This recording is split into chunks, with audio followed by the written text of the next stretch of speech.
Cette semaine, l'entreprise 100% remote. Je suis Cédric Watine, tu es chez Outils du Manager, le podcast en français sur le management le plus écouté. Cette semaine, je te propose une rencontre avec Romain Collignon. Le job de Romain Collignon, c'est de faire passer des infopreneurs d'un chiffre d'affaires de 5 chiffres à 6 chiffres, puis de 6 chiffres à 7 chiffres ou plus. Et ce qui m'intéresse particulièrement chez Romain, c'est que sa boîte a toujours fonctionné en 100% remote, c'est-à-dire 100% télétravail. Au programme, comment créer une culture d'entreprise sans jamais se rencontrer? Qu'est-ce qu'un infopreneur? Est-ce que la semaine de 4 heures de Timothy Ferriss est possible? Pourquoi il est impératif qu'un infopreneur embauche et délègue? Comment structurer ton entreprise pour générer de la croissance? Comment trouver ton binôme idéal? Comment générer des héros chez tes collaborateurs? Et puis, on te proposera tous les outils et les méthodes de Romain, c'est-à-dire les discussions qu'il a avec ses collaborateurs, même en mode remote, un outil qu'il appelle le 15-5 et que j'utilise aussi, le 4-4 et les 4 niveaux de délégation. Bref, plein de choses pour enrichir ton management. Bonjour Romain. Salut Cédric. Comment vas-tu? Eh bien, écoute, très très bien, très heureux d'être sur ton podcast. Ben oui, et moi très très heureux de t'accueillir. On va commencer comme d'habitude. Tu es pas forcément connu des auditeurs d'Outils du Manager, donc est-ce que tu peux nous dire qui tu es, d'où tu viens et ce que tu as fait? Ok, alors grand plaisir. Écoute, je suis entrepreneur depuis 2008. Je suis le mari de Lauriane, le papa d'un petit garçon de 2 ans et bientôt d'une petite fille qui arrive là, qui est en livraison pour dans quelques semaines. Ah, génial. Je savais pas. Félicitations. Eh ben, je te remercie. Et voilà, sinon j'habite sur Paris et on a dans l'entreprise une équipe de 12 collaborateurs. Et on travaille avec des clients qui sont des entrepreneurs en ligne. Avec cette spécificité, et je pense qu'on aura l'occasion d'en discuter aujourd'hui, la spécificité d'avoir des équipes remote, donc des équipes à distance, où le management est peut-être différent de ce que tu as l'habitude de discuter sur le podcast. Donc nos clients, les entrepreneurs en ligne, ont cette particularité d'avoir un savoir-faire, une expertise, alors des expertises aussi mainstream que la perte de poids ou l'investissement immobilier, que des fois des expertises un peu exotiques comme les relations hommes-femmes, ce genre de choses. Et ils vendent leur expertise en ligne à travers des formations en ligne ou du coaching. Et nous, notre rôle, c'est vraiment de les aider à professionnaliser toute leur entreprise, à la fois dans la construction de leur business model, mais aussi dans la structuration de leur boîte, donc à distance pour leur entreprise. Oui, tout à fait. Tu as une grosse composante, moi c'est ce que je connais de toi, structure. C'est-à-dire que tu es quelqu'un très structuré et quand tu parles, et c'est peut-être un point commun qu'on a tous les deux d'ailleurs, c'est que la réussite des boîtes, on est convaincus tous les deux qu'elle repose avant tout sur la bonne structure. Est-ce qu'il y a une actualité en dehors de ton actualité de futur deuxième papa? Est-ce qu'il y a une actualité au niveau professionnel que tu voudrais partager avec nous? En termes d'actu, alors c'est souvent ce que on me pose la question, c'est quoi les trucs nouveaux que tu es en train de mettre en place ou ce que tu es en train de faire? Et j'aime bien citer Bezos pour l'occasion, qui est toujours en train de se demander, lui, qu'est-ce qui ne change pas? Et nous, on est une entreprise qui est plus de ce côté-là, c'est qu'est-ce qui ne change pas et qu'est-ce qu'on améliore. Donc, on est très focus aujourd'hui sur nos 2 communautés d'entrepreneurs que l'on accompagne, puisque effectivement, quand on parle de structuration, plus c'est structuré, plus la croissance, elle est là. Donc là, en ce moment, on est surtout sur une actu de structuration de nos programmes. Et si peut-être, petite actu, c'est qu'on va justement lancer un podcast qui s'appelle Structure. Donc tu vois, c'est marrant que tu aies parlé de structure parce que effectivement, pour moi, tu peux pas avoir une entreprise qui croit ou même des hommes et des femmes qui se développent dans l'entreprise si tu n'as pas une structure derrière pour supporter ça. Tout à fait. Ok. Donc c'est ça les prochains projets de ta boîte. En fait, comment s'appelle ta boîte ou comment s'appellent tes boîtes? Alors la boîte s'appelle Arc Diffusion, mais très peu connue puisque finalement nos marques sont autour des 2 programmes dans lesquels sont nos clients et les 2 programmes s'appellent l'incubateur 56 et le mastermind 67. Voilà, une petite anecdote sur les chiffres. C'est vrai que dans notre entreprise, dans notre écosystème de l'entrepreneuriat en ligne, on parle souvent de passer d'un chiffre d'affaires à 6 chiffres vers un chiffre d'affaires à 7 chiffres annuels. Donc c'est un petit clin d'œil les chiffres que l'on a dans le nom de nos programmes. D'accord, ok. Ok, donc on va parler de management et alors voilà, moi les caractéristiques que je vois évidemment dans ce que tu présentes, c'est que tu as des équipes remote et ça m'intéresse. Quand on a parlé de faire un podcast ensemble, tu m'as dit un truc moi qui m'a interpellé, c'est qu'en fait, contrairement à la plupart des entrepreneurs, toi, tu n'avais jamais travaillé autrement qu'en remote. Alors qu'en général, moi, les gens que j'accompagne ou bien les auditeurs en général, ils sont plutôt actuellement percutés par le fait de devoir travailler à distance et éventuellement, souvent, ils en voient les inconvénients et aussi la perte de repères que ça peut engendrer, sans forcément en voir immédiatement les avantages, parce qu'il y a plein d'avantages aussi à avoir la capacité à travailler en remote. Donc peut-être qu'on peut commencer avec cet angle-là, et tu peux peut-être nous partager ton expérience là-dessus, et puis surtout peut-être nous donner quelques trucs, ou plutôt ta philosophie en général sur le sujet. Oui, alors j'ai cette discussion-là avec d'autres entrepreneurs aussi, hein, qui ont eux leurs équipes en dur avec eux, et souvent le point commun que l'on retrouve, c'est la culture d'entreprise. J'ai le sentiment qu'à chaque fois, on débat là-dessus, sur la culture d'entreprise est beaucoup plus facilement diffusable quand on a une équipe avec soi, puisque finalement, la culture d'entreprise, c'est au jour le jour qu'elle se vit. Et on pourrait se poser la question d'avoir des équipes à distance si on peut avoir le même genre de choses. Je t'aurais dit, il y a peut-être quelques années, c'était plus compliqué, mais aujourd'hui, en fait, tout est encore une fois une question de structure, une question de communication aussi, puisque c'est vrai que quand on est tous ensemble dans le même endroit, dans la même entreprise, la communication se fait à la fois sur les projets qu'on développe dans l'entreprise, mais aussi dans les temps informels. Et quand je parle de structure, c'est comment tu peux structurer au sein d'une équipe à distance ce même genre d'événement qui pourrait se passer en vrai. Donc ça, c'est les deux points. Et le troisième point, ça va être les outils aussi. Et je pense que pour pouvoir avoir une équipe à distance et créer cette culture d'entreprise, nous, on a une très belle culture d'entreprise au sein de la boîte. C'est aussi par les outils qu'on utilise et puis les rendez-vous que l'on a que l'on a, même s'ils sont à distance. Pour te dire, je suis basé à Paris, notre plus éloignée collaboratrice est au Mexique, donc sur des fuseaux horaires qui sont différents. Alors peut-être un des avantages que je peux te partager ici, c'est que au final, on a des collaborateurs sur quasiment tous les fuseaux horaires de la planète, même si on travaille essentiellement avec des clients en France, mais ça présente certains avantages. Ouais, quand tu as des gens qui travaillent en décalé ou qui ont besoin d'une réponse, c'est sûr. Ouais, donc c'est intéressant. Et donc, toi, tu as structuré très très fort cette partie... Enfin, tu as structuré des choses que peut-être habituellement, on pense pas à structurer quand on est sur le même site. Alors, moi aussi, mon approche là-dessus, et je dis, c'est juste que on pense pas à le structurer, parce que moi, je pense que les usages du travail remote, ils peuvent être utiles aussi lorsqu'on travaille ensemble, parce que ça oblige quelque part à structurer fortement le management et de passer d'un management diffus, c'est-à-dire on est tout le temps tous ensemble, on surveille, on sait ce que fait l'autre, etc., à une forme de management en fait qui est plus structurée. Ouais. Bah écoute, je te suis là-dessus.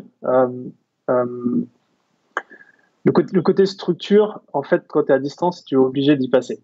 C'est-à-dire que si tu passes pas, ça peut très rapidement devenir le chaos. Enfin, j'imagine. En tout cas, je sais que moi, je mets beaucoup d'efforts et d'attention à faire en sorte qu'il y ait une vraie structuration pour accompagner, par exemple, le développement des collaborateurs, pour accompagner leur productivité, pour accompagner tout un tas de choses.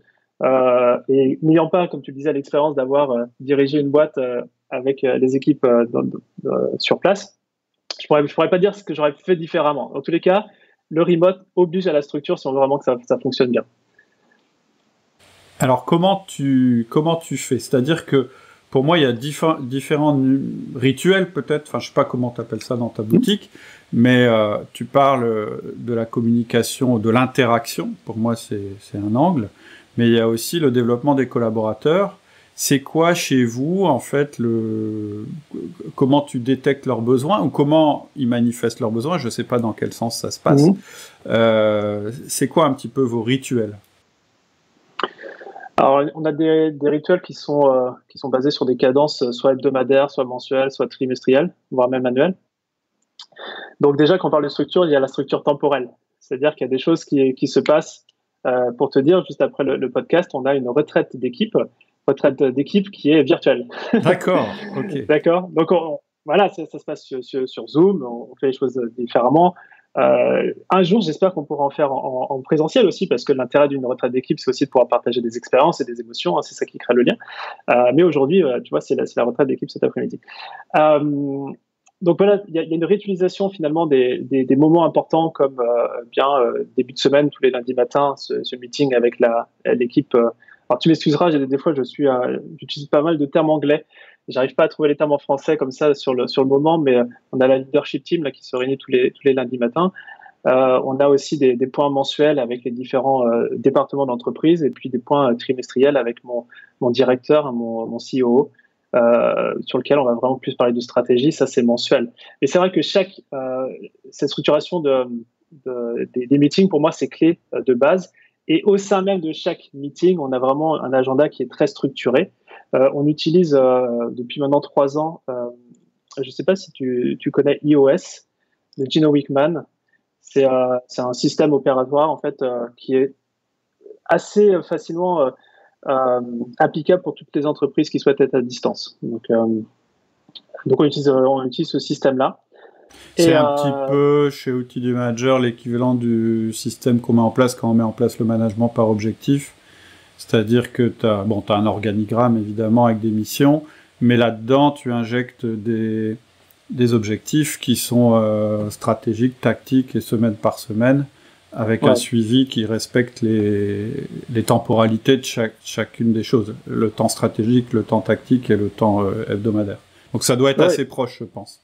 Oui, c'est proche et je pense de toute façon, moi c'est ça que j'ai pu remarquer, c'est que peu importe les termes qu'on va utiliser, c'est l'expérience et l'appropriation finalement des outils comme les tiens qui font que ça fonctionne. Parce que sur le papier, finalement, les tendances peuvent être très similaires. Et puis après, l'idée, c'est qu'on implémente une structure, une implémentation, par exemple, de meeting comme ça. C'est juste de garder le cap. Et je crois que c'est ça, pour moi, l'un des plus importants, choses les plus importantes dans le management d'une team par équipe, c'est que tous ces rendez-vous-là, ils soient dans l'agenda, mais sur des semaines, des mois et des trimestres à l'avance, quoi. C'est vraiment un rendez-vous pour tout le monde et où on a plaisir de se retrouver. Tu as posé la question tout à l'heure, parce que ça me reste dans un coin de la tête, de ce que l'on fait notamment pour développer les collaborateurs, ce genre de choses, au-delà des rencontres. Moi, il y a 2 outils qui me viennent en tête. C'est marrant, je viens de me rendre compte, j'utilise le mot outil tout le temps. Comme quoi. Tu t'es bien conditionné avant. Ouais, je suis déjà conditionné par ton podcast. On utilise un outil qui s'appelle 15-5. Encore une fois, c'est un outil américain, mais qui nous permet à la fin de chaque semaine de prendre la pulsation ou le pouls finalement de chaque membre de l'équipe. Donc c'est un outil où chaque personne va partager qu'est-ce que j'ai fait cette semaine, qu'est-ce qui a marché, qu'est-ce qui n'a pas fonctionné, comment on pourrait améliorer mon rôle personnellement, comment on pourrait améliorer l'équipe, où est-ce que j'ai le plus de difficultés, mes challenges. Donc voilà, c'est encore une fois c'est structuré, hein, le contenu de cet outil, de ce rapport. Comment tu l'appelles? 15-5, donc c'est un 15 et 5 F-I-V-E.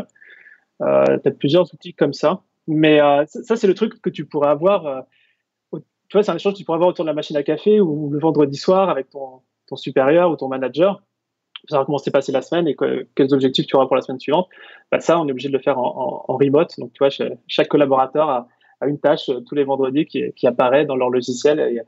Et nous, ça me permet d'avoir alors je dis nous, moi et mon CEO, d'avoir la pulsation de ce qui se passe dans l'entreprise. Et c'est vraiment nickel pour pouvoir apporter assez rapidement un soutien, de l'écoute, puisque finalement, la pire des choses peut-être, c'est quand un collaborateur va apporter une idée d'amélioration, à la fois pour son propre rôle ou pour l'entreprise, et que tu l'écoutes pas, tu vois. Parce que tu le fais une fois, tu le fais 2 fois, 3e fois, tu te dis à quoi ça sert. Oui, c'est ça. Alors, c'est encore un point commun. Moi, j'utilise un outil que j'appelle le 15-5, c'est quand même marrant. Mais moi, 15-5, ça veut dire 15 minutes pour le préparer, 5 minutes pour le lire. C'est ça, c'est la même chose. Ouais, D'accord. Exactement. Ouais. Moi, je pense que ça a des sources communes, finalement, tu vois. Là. Ouais. Donc, voilà, ça c'est un outil. Et puis, là, il y en a d'autres, mais il y en a un autre là qu'on est en train de. Et c'est très nouveau, c'est pour ça que je suis assez heureux de le faire. C'est le même genre d'outil, mais pour le trimestre. Voilà, c'est une discussion que j'ai avec chaque collaborateur d'une demi-heure, sur lequel, en fait, pendant le trimestre, plutôt que faire des retours, si tu veux, quand tu as un collaborateur qui travaille bien, c'est toujours important de le mettre en avant. Mais quand ça va pas très bien sur certaines choses, c'est important aussi de le dire, mais de le dire dans un contexte d'amélioration et de productivité. Et là, on a mis en place un nouvel outil trimestriel qui est une discussion d'une demi-heure sur lequel voilà, je vais lui partager comment dans ton rôle, dans tes responsabilités, tu peux être un héros pour moi. Vraiment le mot héros. Mais aussi, qu'est-ce qui me rend fou dans ce que tu fais. Et depuis qu'on a mis en place ça, si tu veux, c'est une feuille, ça tient sur une feuille A4, et ça donne vraiment une direction pour chaque collaborateur dans le trimestre, sur les grandes lignes de comment ils peuvent réussir dans leur rôle. Et c'est vrai que moi, il y a un certain moment, des fois, je pouvais être un peu frustré sur certains passages. Tiens, ça correspond pas à nos valeurs. Mais j'avais jamais eu la discussion avec eux, tu vois. Ouais. J'ai eu le temps d'avoir la discussion. En général, ce qui te rend fou chez un collaborateur, c'est quand il viole une valeur, mais que tu n'as pas forcément exprimée. Et donc, c'est l'occasion de le faire en bienveillance, mais en étant ferme quand même. Et alors, à nouveau, c'est marrant parce qu'on a quand même des éléments de discours qui sont... Moi, le podcast qui a le plus été téléchargé, celui que j'ai le plus, où on a le plus de succès, il s'appelle « Faites de vos collaborateurs des héros ». Donc, c'est drôle. Là encore, c'est le... Et ce qui m'intéresse beaucoup dans ce que tu viens de dire, c'est que tu es quelqu'un de structuré. Hein. Tu mets en place des structures, des rituels, des machins. Donc, on pourrait se dire... Ok, t'enlèves toute la part d'héroïsme aux collaborateurs, puisqu'en fait, tu le fais rentrer dans un système. Et une boutique qui marche bien, c'est une boutique qui fait 80% de process et de structure et 20% de héros. Et c'est là que tu tires la quintessence, parce qu'en fait, tes systèmes, finalement, il faut qu'ils aident tes collaborateurs à devenir des héros. Et c'est ça qui est très difficile à réaliser dans une entreprise. Ah bah oui, le système, c'est pas une prison, bien au contraire. Et là, je vais reprendre Picasso qui disait maîtriser les règles comme un pro pour pouvoir les briser comme un artiste. Et donc, si tu veux, les systèmes, c'est vraiment pour permettre aux collaborateurs limite de se mettre en pilote automatique sur des choses du quotidien pour pouvoir avoir ce temps qui se libère pour pouvoir être des héros et créatifs. Tout à fait d'accord avec toi. Tu as un référentiel, c'est comme ça qu'on fait les choses chez nous. Par contre, tout d'un coup, tu as un client qui a un problème et ton référentiel colle pas à la situation du client. La priorité, c'est le client, évidemment. Là, tu violes le référentiel. Et plus tu le fais, plus tu te dis, mon référentiel, faut peut-être le faire évoluer un petit peu. Génial, bah oui. Et alors, il y a un autre truc dans ce que tu as dit, qui m'intéresse. Tu as dit la culture, c'est ce qui se passe tous les jours, en fait, dans l'entreprise. Et effectivement, je rejoins ça. Moi, je dis souvent, la culture, c'est pas ce que tu écris sur la brochure de ta boîte ou sur ton site web. Pour moi, la culture, c'est la somme des comportements qui ont lieu dans l'entreprise.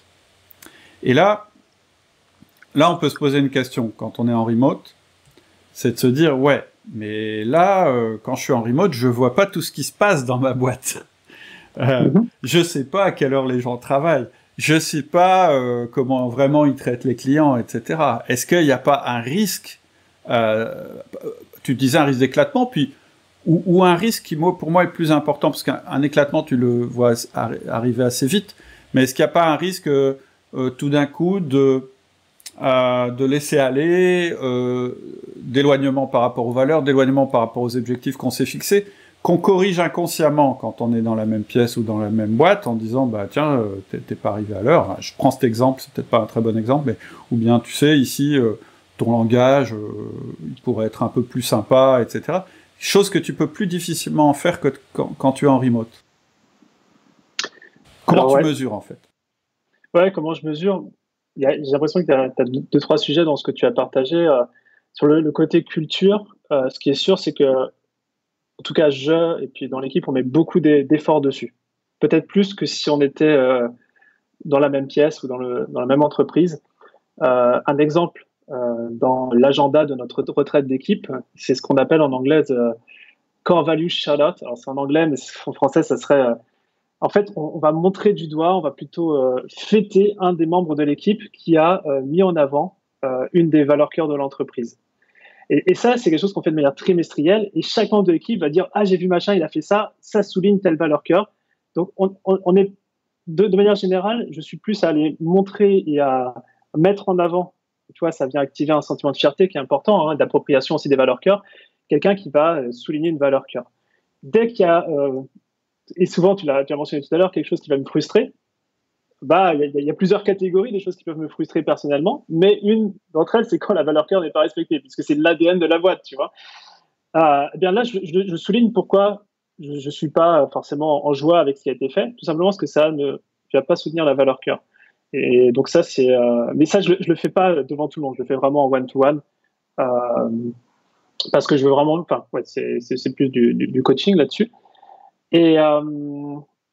Et puis, quand il y a quelque chose qui ne va pas, parce que ça arrive aussi, ça m'arrive d'avoir des franches discussions, on fait ça sur Zoom, avec une approche de communication bienveillante aussi autour de ça. Hein. L'idée, c'est que chaque collaborateur puisse, moi inclus, puisse repartir avec l'esprit léger et puis savoir exactement quoi faire. Mais moi, c'est un truc sur lequel j'ai beaucoup bossé, notamment ces 12 derniers mois, parce que j'aurais été plutôt du genre à dire, bon, c'est pas si grave que ça. Mais en fait, quand on est en remote, plus tu accumules les trucs, plus à un moment, si tu veux, c'est une bulle. Tu vois, ça gonfle. Jusqu'au jour où, au moment, tu exploses. Et quand ça explose, c'est pas bon. Non, c'est ça. Chez nous, on a l'outil feedback, dont on parle souvent. Et Comment il marche, le feedback? Ouais. Comment ça marche? Ouais. Le feedback, alors, le principe chez Outils du Manager, ce qu'on dit, c'est que chaque personne dans l'entreprise a un entretien d'une demi-heure chaque semaine avec son manager. C'est l'approche. Donc, dans un sens, le manager doit avoir un entretien d'une demi-heure avec chacun de ses collaborateurs.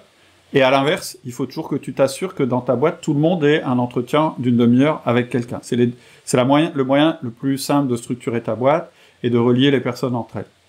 Et il y a une autre règle qui est de dire jamais plus de 8 personnes par manager, parce que c'est difficile. Quand on a soi-même du travail à faire, de manager, de prendre plus de 4 heures par semaine, etc. Ça, c'est le premier outil, c'est ce qui permet, si tu veux, d'avoir la récurrence de la communication, etc., etc. Et la deuxième chose, c'est que, au bout d'un moment, quand la confiance est établie à travers cet entretien individuel, on met en œuvre l'outil feedback. Le feedback, c'est comment je dis à mon collaborateur ce qui va et ce qui va pas. Donc, tu as 2 types de feedback, positif, négatif. Et le feedback, c'est un protocole en 3 parties. Il y a un moyen de le dire à ton collaborateur pour que ça ne passe ni pour une récompense, ni pour une punition, parce que c'est pas le rôle. Et en fait, le truc, là, c'est de dire avec bienveillance. En fait, la vraie bienveillance, parce que tu sais, la bienveillance, on en entend parler tout le temps, c'est un terme un petit peu... Tu peux pas être contre la bienveillance. Ah, non, moi, la bienveillance, j'aime pas, il y a personne qui va te dire ça, sauf qu'on sait pas ce que c'est réellement. Pour moi, la vraie bienveillance, c'est savoir dire avec beaucoup de confiance et d'espoir ce qui va pas. C'est-à-dire savoir dire positivement du négatif. Et voilà, et c'est ça. Et ce que tu dis, la bulle, c'est exactement ce qu'on veut éviter. Et c'est pour ça qu'on a cette fréquence de communication qui est très rapprochée. Et c'est pour ça que on a en permanence l'idée feedback. Qu'est-ce que je peux lui dire, soit pour le renforcer dans ce qu'il fait bien, soit pour le réajuster dans ce qu'il fait pas bien. Et l'image qu'on prend souvent, c'est la voiture. T'es sur une route, et en fait, quand tu roules, ton volant, il est pas fixe. Ton volant, il fait toujours un petit coup à gauche, un petit coup à droite, etc. T'attends pas d'être dans le fossé pour revenir sur la route. Ça, c'est ce qu'on fait quand on a un tempérament assez classique qui est de dire non, mais c'est pas très grave. Finalement, je vais vraiment attendre que ce soit grave pour le dire au collaborateur. Sauf que quand tu le dis, quand c'est grave, tu crépilles les murs. Lui, il entend rien parce qu'il y a un contenu émotionnel qui est tellement fort que finalement, il est traumatisé par la manière dont tu lui parles. Il n'écoute même plus ce que tu lui dis, quoi. Donc, je pense que c'est ça que tu veux dire. Ce sur quoi tu as travaillé, c'est un peu ça. C'est savoir dire au fur et à mesure ce qui pourrait un peu partir en live, quoi. Ouais, exactement. Tu soulignes le côté habitude. C'est aussi d'en prendre l'habitude parce que on peut être effrayé de le faire au démarrage et c'est une compétence du manager à développer personnelle, mindset. Parce que quand tu as l'habitude, après, ça te paraît normal de faire ça comme si tu prenais le thé ou le café. Et puis ça se passe toujours très très bien quand tu as l'intention que tout le monde ressorte avec plus de légèreté derrière. Et puis il y a effectivement ce côté, si tu accumules la bulle, des fois tu vas citer un truc qui s'est passé il y a 3 mois. mais tout le monde a oublié le truc, tu vois. Il faut que ça soit dans les 24-48 heures, hein, sinon après, bon, plus c'est rapide, mieux c'est, quoi. C'est ça, le feedback, on essaye toujours de faire le plus proche possible de quand l'événement s'est produit. C'est vrai que quand on est en remote, quelquefois, ça veut dire que ça doit attendre le 1 à 1. Comme il est toutes les semaines, au pire, il peut s'être écoulé 5 jours. Mais en général, quand tu fais un feedback, c'est qu'il y a un petit faisceau de choses qui sont à modifier chez le collaborateur. Est-ce que tu as déjà dû te séparer de collaborateurs? Oui, ça m'est arrivé, ouais. D'accord. Ouais. Tu te souviens, le trend, qu'est-ce qui peut t'amener à faire ça?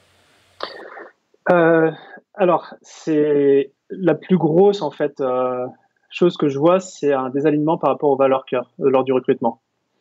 Où au final, des fois, tu recrutes parce que le timing est short et que, voilà, je pense que c'est un truc classique, mais tu vois le gain court terme et puis sur le long terme, tu te rends compte que c'était pas la meilleure idée. Donc ça, tu le corriges au fur et à mesure en essayant, déjà dans ton processus de recrutement, à ce que ce soit vraiment des valeurs cœur. Et d'ailleurs, nos recrutements, les derniers, viennent de notre équipe. Tu vois, c'est du bouche à oreille sur deux choses. Donc, tu as un certain alignement. Si la compétence derrière est alignée aussi avec le job que l'on propose, moi, j'ai vraiment vu la différence. Parce que les valeurs cœur similaires. Donc, une culture d'entreprise, c'est plus facile d'entraîner quelqu'un qui a la même culture que toi d'entreprise, qui vit les mêmes valeurs, plutôt que d'avoir quelqu'un qui est très très bon de manière en compétence, et on a eu ça, mais qui derrière, en fait, c'est quasiment impossible de... Je sais pas, qu'est-ce que tu ressens par rapport à ça? Moi, je dis qu'il faut les deux. Ouais. Tu sais, il y a la phrase en anglais hire for attitude and train for skill. Bon, moi, je suis pas... Ok, c'est une belle formule. Moi, je dis quand même, c'est quand même plus simple que la personne, à la fois, elle soit sur ce que tu appelles tes valeurs cœur, et à la fois, elle puisse prouver qu'elle a déjà fait le job dans le passé. En général, c'est le meilleur moyen pour s'assurer qu'elle va bien s'intégrer. Et la grosse erreur, enfin, je pense l'erreur qu'il faut pas faire en recrutement, c'est de croire que, ouais, mais j'ai une bonne culture d'entreprise, donc la personne, forcément, elle va se transformer dans mon entreprise. Moi, je pense que ça existe, ça arrive. Moi, je crois, c'est un upgrade qu'on vient de faire sur la formation recruteur d'élite, où j'ai intégré un truc que j'avais pas intégré tout de suite, parce que pour moi, c'était tellement évident, du coup, j'ai oublié de le mettre dans la formation. C'est justement déterminer les valeurs de votre équipe avant de faire le recrutement. Et en fait, en général, si tu prends quelqu'un qui a pas les mêmes valeurs, bah, c'est comme une greffe. En fait, ton équipe va rejeter la personne. Du coup, toi, tu vas commencer à dire, ah mince, ils rejettent la personne, je vais les convaincre qu'elle est bien quand même, donc tu vas encore perdre du temps. Ça va générer un déphasage entre toi et ton équipe. Puis finalement, tu pourras pas garder la personne. Tu vas devoir refaire un recrutement. Enfin bref, au moment du recrutement, c'est quand même là que tu peux réinjecter du sang neuf dans ta boîte. Et donc, il faut que tu aies des gens qui vivent peut-être encore plus que les personnes que tu as déjà, les valeurs que tu auras déterminées. C'est vraiment important parce que ça peut... ou bien, s'il y a une valeur qui est un peu faiblarde dans ton équipe, rajouter quelqu'un qui a cette valeur-là, et en plus les autres que l'équipe a déjà, c'est comme ça aussi que tu fais avancer ta boîte, quoi. Je suis complètement OK avec toi. Et alors moi, il y a un autre truc qui m'intéresse vachement dans ton métier, c'est que moi, je découvre un peu le métier d'entrepreneur web. À la base, moi, tu sais, je suis chef d'entreprise boîte en dur, et l'activité outil du manager, c'est une autre activité plus récente pour moi, etc. Et donc, je découvre ce monde-là que je connaissais pas du tout. Et alors moi, il y a un truc qui me pose un petit souci, c'est parce que évidemment, je me renseigne, je suis pas mal d'infopreneurs, tu les appelles comme ça peut-être aussi, ou... Oui, infopreneurs, ouais. Et je trouve, je sais pas si ton avis aussi, mais ils sont un peu allergiques à l'embauche. Et très souvent, d'ailleurs, ils sont sur le mode, t'étais un salarié frustré, bah maintenant tu vas devenir un chef d'entreprise complètement libre, etc. Et surtout, ça veut dire aussi que t'embaucheras personne, parce que embaucher des gens, c'est compliqué, puis tu veux pas leur faire vivre ce que toi t'as vécu quand t'étais salarié. Et là, je suis super content. Je trouve quelqu'un qui travaille avec ces gens-là, etc., qui me parle de structure, et en plus qui a 12 collaborateurs. Donc t'es un peu... Est-ce que tu es pas atypique dans le monde dans ce monde-là? Alors, je pense pas que je sois atypique, parce qu'il y en a d'autres, on n'est pas tous. Marginaux peut-être, mais c'est aussi en fait des missions que l'on a dans l'entreprise, qui est justement de pouvoir apporter cette compétence à la professionnalisation, de manière globale, structuration, j'appelle ça aussi la professionnalisation du métier. Hein. C'est pas parce qu'on est un entrepreneur en ligne on peut ne pas avoir une vraie entreprise derrière, une véritable entreprise, moi je dis. Mais simplement, effectivement, je pense que pour un certain nombre d'entrepreneurs qui se lancent en ligne, et encore une fois, on ne peut pas généraliser là-dessus, mais en tout cas, ceux que l'on voit le plus en termes de publicité, en termes d'affichage, c'est cette génération effectivement anti-salariat. Je vis ma semaine de 4 heures au bord de la plage, voilà, à Dubaï, j'en sais rien. Je caricature un peu le trait. Mais il y a un moment donné, même si on est allergique à l'embauche et à recruter, si on veut vraiment être libre, on est obligé. Moi, j'ai eu un gros game changer, notamment quand j'ai eu mon petit Sacha, hein, qui a eu 2 ans, où on avait une petite équipe. Et en fait, ça a été une merveilleuse contrainte. C'est-à-dire que ça a dû voilà, j'étais déjà dans ce trend de structurer, d'avoir des collaborateurs. On n'en avait pas 12 à l'époque. Je me dis, ouais, si je veux vraiment être libre et passer du temps avec lui, du temps en famille, pour moi, c'est sa liberté. Je suis obligé d'avoir une équipe. Et je trouve que, bon, là, ça, c'est mon point de vue, parce que ça se passe très, très bien avec l'équipe.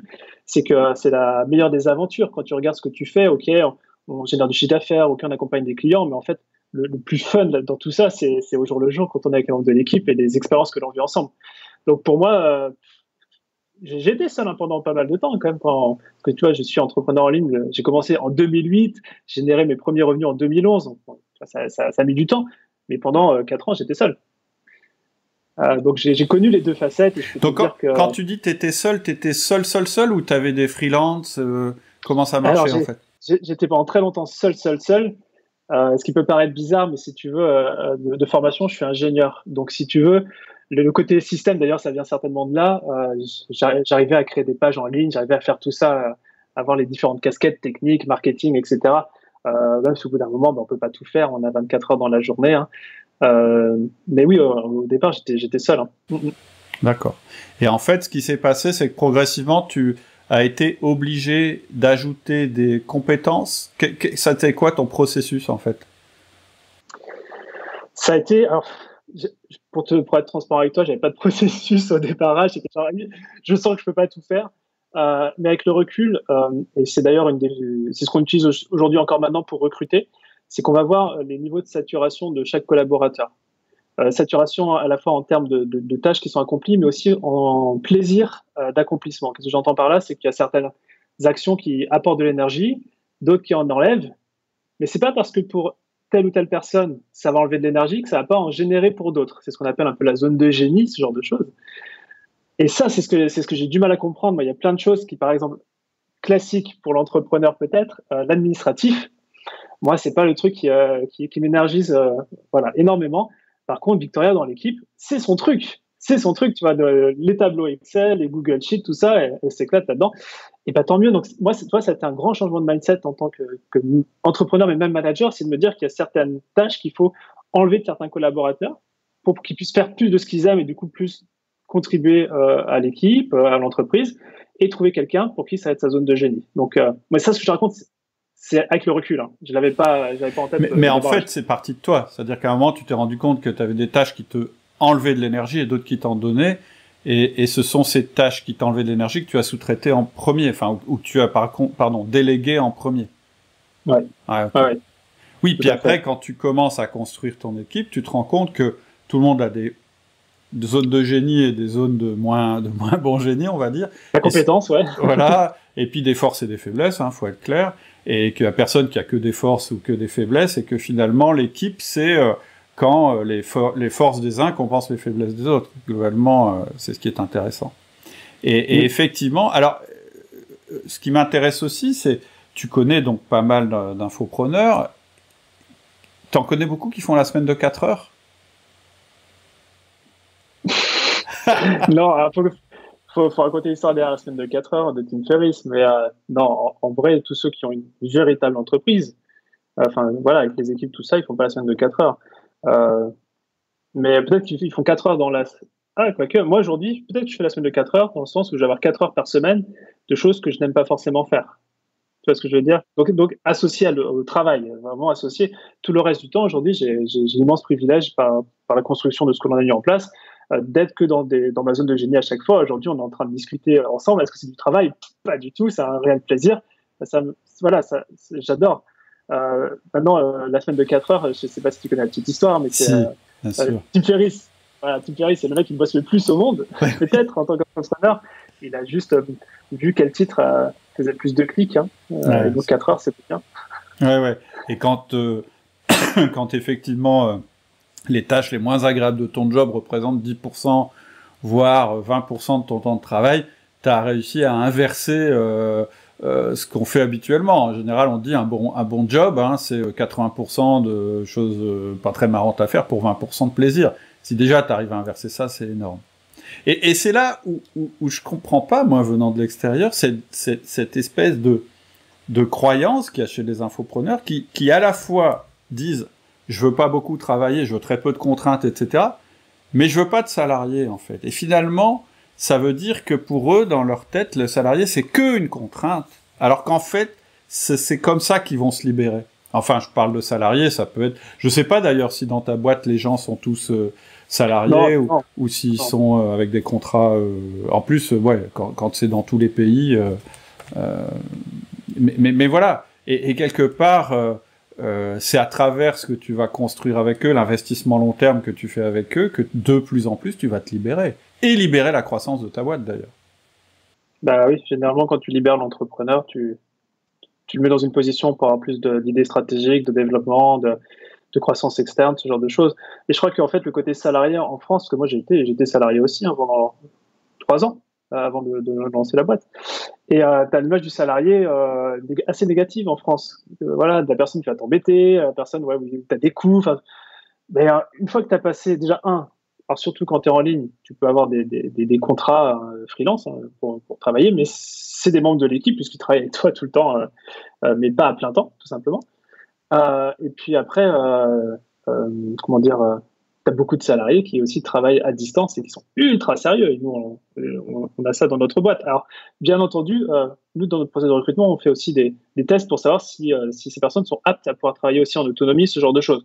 Donc là, je veux bien reconnaître que pour certaines personnes, tu vois, il y a un test qui s'appelle, en anglais, les 4 tendances, 4 tendencies, et qui permet d'identifier chez n'importe quel être humain s'il a besoin de supervision pour bien bosser ou non, ou si de manière intrinsèque, il peut bosser tout seul ou non. Ou les deux, des fois. Hein. Des personnes qui ont cette motivation intrinsèque et cette motivation extérieure. Et ça, c'est un test que l'on fait parce qu'on veut, si quelqu'un a besoin de motivation extérieure et toujours quelqu'un derrière lui, ça ne le fera pas. Ouais. Les 4 tendencies, c'est une consultante américaine, je crois, une écrivain américaine qui a développé ça. Et Gretchen Rubin. Comment tu dis? Gretchen Rubin ou quelque Oui, chose c'est comme ça. Oui, tu as raison. Ça me revient maintenant.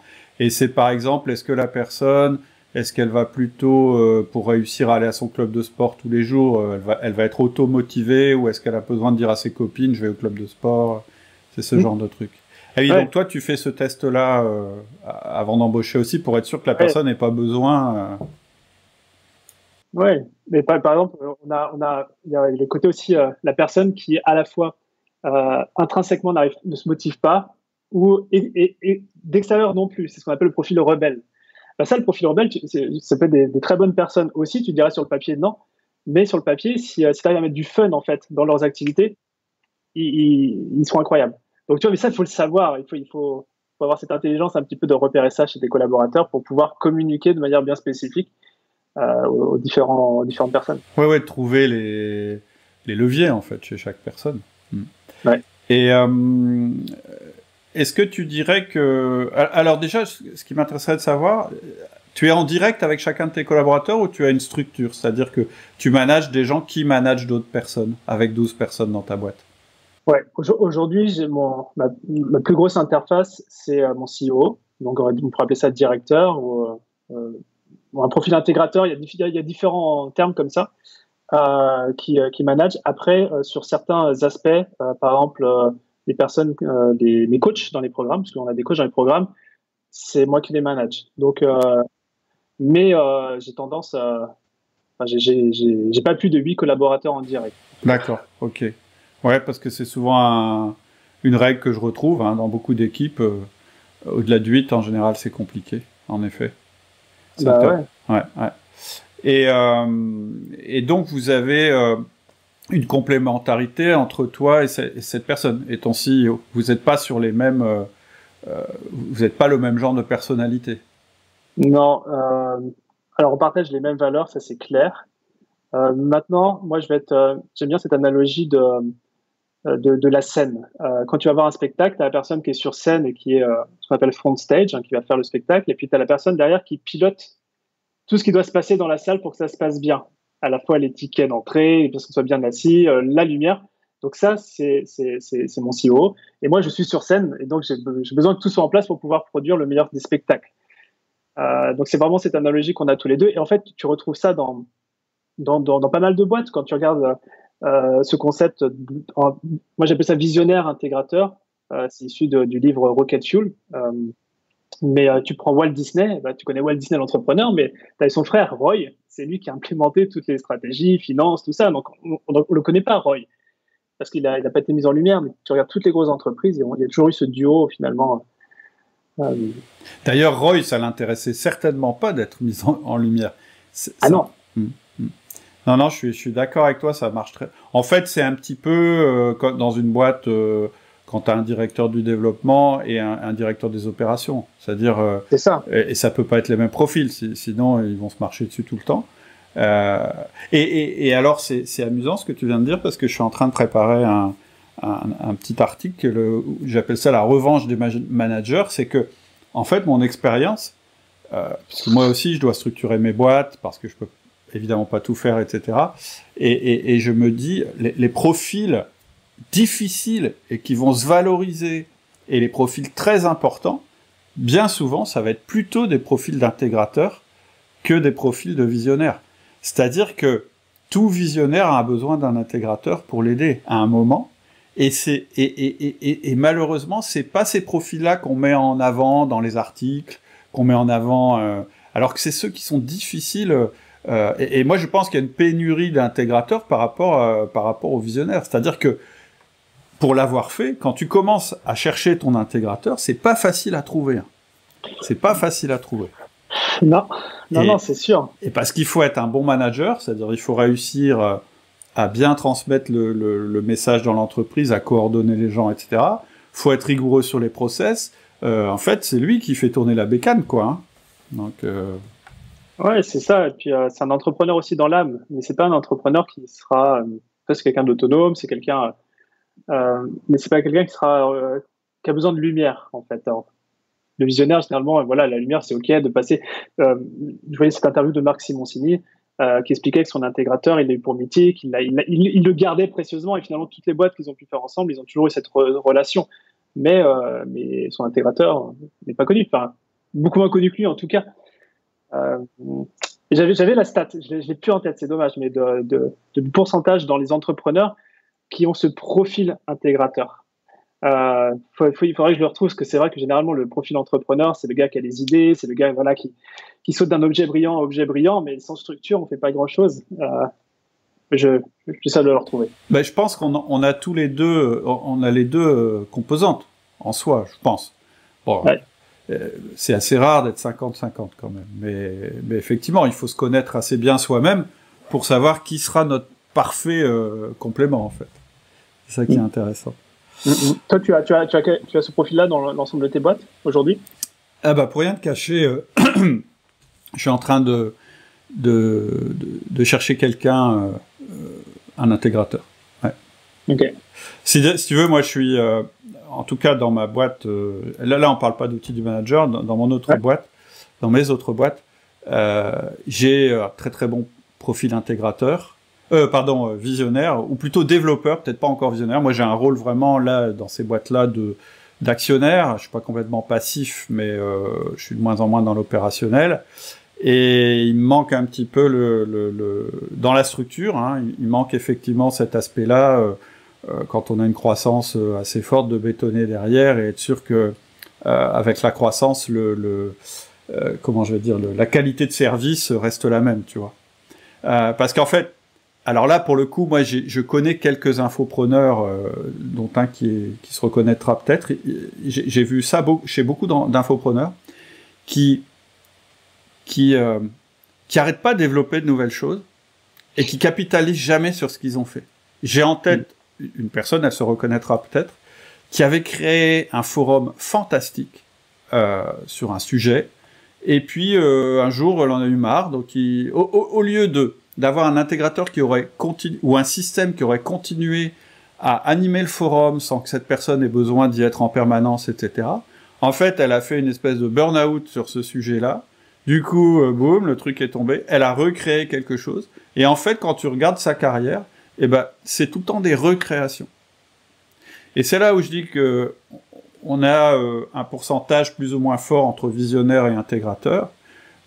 Si je prends mon cas, parce que forcément j'ai fait un parallèle avec moi, je me suis dit mais comment ça se fait que moi j'ai pas fait ça? Je pense que j'ai une partie intégrateur qui est plus forte que ce type-là, et qu'en fait tu ferais pas ce podcast et tu ferais pas tout ce sujet. C'est ça. Bah ouais. Et je pense que toi c'est ton cas aussi, sinon tu parlerais pas de structure. Bien sûr. Et en réalité les boîtes qui réussissent, c'est celles qui ont deux systèmes qui tournent en parallèle, un système qui, j'appelle ça la boule de neige, où en fait on recapitalise en permanence sur ce qu'on sait faire, etc. Il faut que ça tourne, il faut que ce soit bien, etc. Et il faut que tu aies un client ou que tu aies 500 clients, le service reste le même. Donc c'est quelque chose qui va grossir, mais ça va toujours générer plus de cash flow, d'activité, etc. Et un deuxième système, qui est le système de développement, qui continue à chercher des nouvelles opportunités et à ajouter à la boule de neige, en fait. C'est comme ça que je conceptualise les choses. Tu vois? J'adore. Et t'as besoin des deux. C'est-à-dire, si t'as que un système, parce que ça, je l'ai vécu aussi, où en réalité, on se pose plus de questions et on est toujours sur le même truc qui marche en permanence, petit à petit, ta boule de neige fond. C'est-à-dire que ça arrête, tu fais plus rentrer de nouveaux clients, de nouvelles activités, et bien petit à petit, ça s'érode, il y a une érosion naturelle. Donc je pense vraiment que dans une boîte qui se développe, il faut les deux. Et tout dépend du dirigeant. Et tout dépend effectivement de lui, est-ce qu'il est plutôt intégrateur, est-ce qu'il est plutôt visionnaire, et est-ce qu'il a trouvé son visionnaire ou son intégrateur. Ou les deux, si vraiment il a décidé de passer à un autre niveau. Je pense que c'est comme ça. En tout cas, ce qui m'intéresse beaucoup, c'est que je suis pas persuadé que chez tous les infopreneurs et chez tous les gens qui sont sur le web, il y ait encore cette manière de voir les choses qui existe. Non, mais c'est pour ça que ton message, il est clé. Moi, j'ai fait cette découverte un peu par hasard, hein, parce que, comme je te disais, j'ai un profil aussi intégrateur. Et donc, ça a été, moi, d'un point de vue mindset, de me dire, OK, il faut que j'arrive à laisser tomber, entre guillemets, une partie de ma personnalité, qui est celle d'intégration. Ça m'arrive d'aller dans les process de temps en temps quand même, parce que j'aime ça m'apporte de l'énergie, pour pouvoir être vraiment dans ce stade de visionnaire, de me dire, il faut que j'ai quelqu'un qui soit encore meilleur que moi en intégration, pour pouvoir lâcher prise. Et c'est là où, finalement, c'était pas évident, et puis c'est là où certains infopreneurs, déjà, n'ont pas conscience qu'un entrepreneur, quand il est seul, il est schizophrène. Il est à la fois visionnaire, intégrateur, et qu'il faut savoir lâcher de l'est, et donc après se dire aussi c'est une notion de confiance. Parce que moi je vois beaucoup et c'est là où on bloque avec certains membres, hein. Ils connaissent le profil de l'intégrateur, ils connaissent tout ça, mais si tu veux c'est le côté mindset de se dire ok, c'est une aventure qui se vit à deux, c'est pas moi tout seul, tu vois. Donc là on est plus sur du développement mindset, mais une fois en général quand on a pris goût et on se dit que quelqu'un chapeaute tout ce qui va être à l'intérieur de l'entreprise, les process, tout ça, on se dit mais comment j'ai pu faire avant, Carrément, c'est ça. En fait, je crois que la meilleure manière de convaincre ces gens-là, c'est de leur montrer l'autre face, quand t'es passé de l'autre côté, comment ça se passe. Et de leur dire, pour être réaliste, tu vas galérer. Ça, peut-être le premier sera pas le bon, mais c'est pas grave, faudra en trouver un deuxième, etc., quand même. Oui. Mais tu sais, moi je l'ai vécu même avec des salariés. Hein. Moi j'ai un salarié qui m'a dit, mais non, moi je peux pas lâcher parce que c'est mon bébé, j'ai peur qu'on me l'abîme. Et sauf que bah tu te retrouves vite en burn-out parce que tu essayes de continuer à donner le même service alors que ta boîte a doublé de taille. Et que toi, ton temps, il est limité. Ton temps, il fait toujours, tu dis 24 heures. Voilà, là, une journée, en temps de travail, au maximum, c'est 100 cubes de 10 minutes, quoi. Hein. Donc, si ta boîte double, bah, et que toi, tu veux toujours être aux commandes, tout maîtriser, etc., ça va forcément pêcher à un endroit ou à un autre, c'est certain. Et après, il y a ce moment, effectivement, où tu dis, bah, c'est quoi ma voie, quoi? Est-ce que je suis plutôt vers le visionnaire, le développement, etc., ou est-ce que je suis meilleur dans l'intégration et il me faut un visionnaire? Ça peut être aussi ça. Moi, je l'ai vu, j'ai vu que ça pouvait fonctionner. C'est moins typique chez les entrepreneurs, mais quand tu gères des salariés, c'est le cas aussi. Ok, Romain, bah écoute, hyper intéressant. Est-ce que alors tu nous as parlé de certains outils concrets que tu utilises. Est-ce qu'il y a d'autres outils auxquels tu penses ou sur lesquels tu voudrais revenir qui pourraient... Les gens qui nous écoutent sont autant des chefs d'entreprise que des managers. Et ce qu'on essaie de faire à chaque fois dans le podcast, c'est de se dire, tiens, est-ce qu'il n'y a pas, au-delà des concepts qu'on a évoqués, de l'expérience qu'on a évoquée, est-ce qu'il n'y a pas aussi un outil ou deux outils qui pourraient, je dirais, qui pourraient les intéresser, qui pourraient utiliser demain dans leur management, peut-être des choses qui, on a parlé du 15-5 par exemple, qui est vraiment un outil, on peut échanger sur celui-là, mais tu as peut-être d'autres. Ouais, j'ai un outil. Alors, ce qui est bien quand tu utilises le mot outil, ça peut être à la fois des outils techniques, mais aussi des outils de mise en œuvre de choses. Des rituels, rituels. Des techniques, des méthodes. Ouais, un truc dans les coulisses qui depuis qu'on l'a mis en place, a enlevé beaucoup de frustration pour tous les collaborateurs. Donc ça, je pense que ça peut intéresser. C'est ce que j'appelle les 4 niveaux de délégation. À savoir, nous on utilise comme outil technique Asana pour gérer l'ensemble des projets. Mais c'est vrai qu'il y a un moment, il y avait cette frustration de t'as beau donner cette tâche à un collaborateur, le résultat final de cette tâche n'était pas forcément très très clair. À savoir que moi, pour certaines fois, en fait, on a structuré ce qu'on appelle les 4 niveaux de délégation. C'est que dans chaque tâche, on va dire, voilà, quel est le niveau de délégation. Le premier niveau, c'est je te donne cette tâche, fais des recherches, planifie le projet, mais tu me fais valider avant de démarrer. Parce que la pire des choses, c'est d'envoyer un truc, la personne, elle veut tellement bien faire, elle est partie bille en tête, mais en fait, t'es parti dans la mauvaise direction. Donc, tu vois, si je dis c'est une tâche niveau 1, le niveau de délégation 1, la personne sait, OK, je vais faire mes recherches, je vais revenir vers Romain, et on va pouvoir discuter de la suite. Le deuxième niveau de délégation, c'est voilà la tâche, voici le projet. Mets en place le projet, mais tu me donnes des updates réguliers. Tu vois, je veux pas que tu pars, tous les 3 jours, les semaines, tu fais un update, comme ça on peut ajuster ensemble. Troisième niveau, c'est tu mets en place le projet et tu me partages simplement le résultat final. Et quatrième, c'est tu mets en place le projet, t'as pas besoin d'en parler, tu peux y aller les yeux fermés. Et ça, en fait, ça a 2 avantages. Le premier, c'est que la personne sait exactement ce que j'attends d'elle. Et moi, ça m'apporte ce côté, en fonction des collaborateurs, en fonction de leur expertise, de leurs compétences par rapport à tel ou tel projet, ça me permet en fait de déléguer et de bien déléguer. Je sais que je vais pas déléguer un niveau 4. Un niveau 4, c'est je te lance le projet, par exemple ton retour à quelqu'un qui va être junior ou quelqu'un qui démarre qui est en train d'affiner encore ses compétences sur le sujet. Là, non, je vais mettre un niveau 1, on va accompagner dans l'implémentation.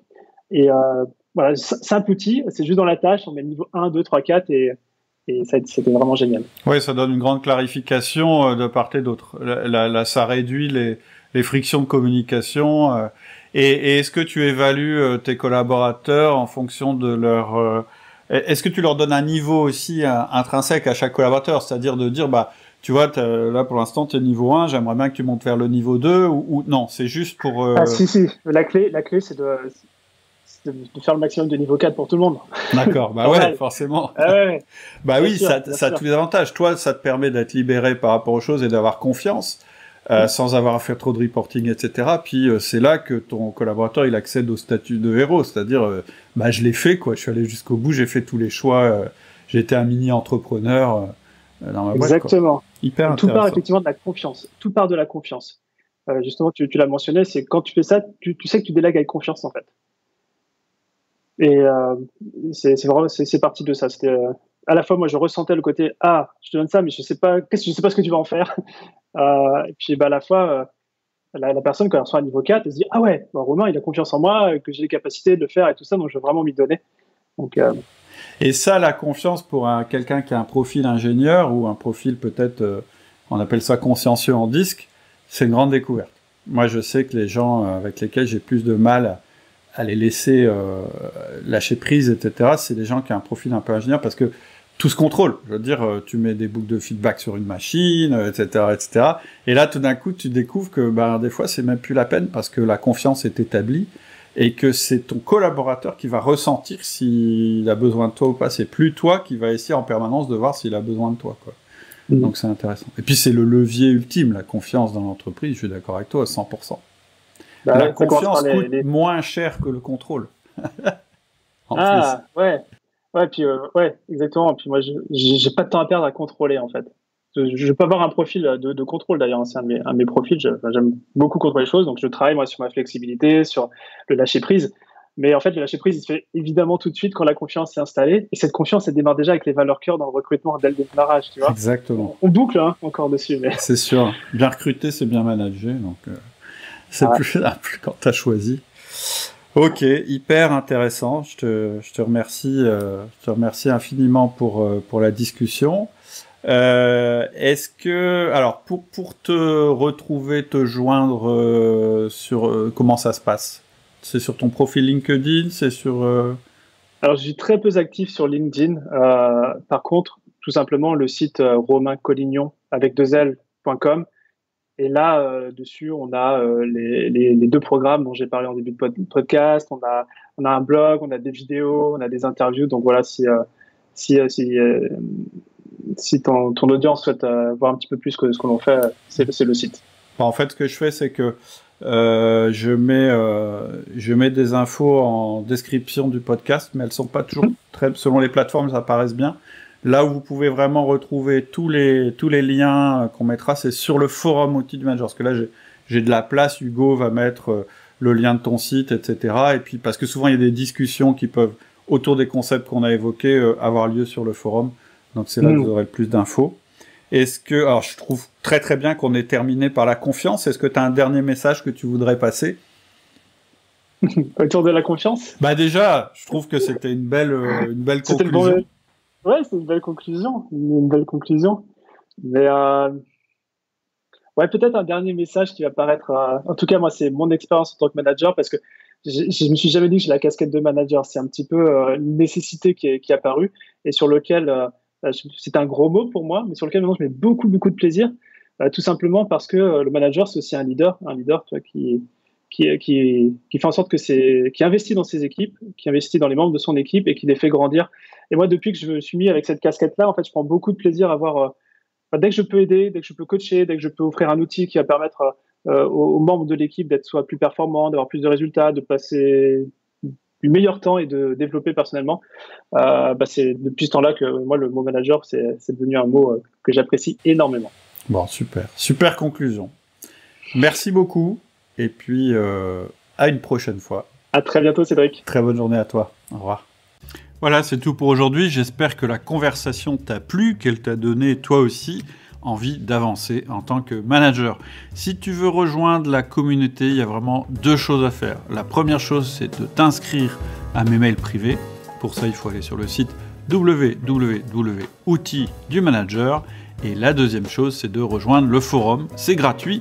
Ça te permettra de te présenter et puis de poser toutes les questions que tu as toujours eu envie de poser sur le management sans jamais oser les poser. Et pour ça, il faut aller aussi sur le site Outils du Manager, www.outildumanager.com. À bientôt. Au revoir.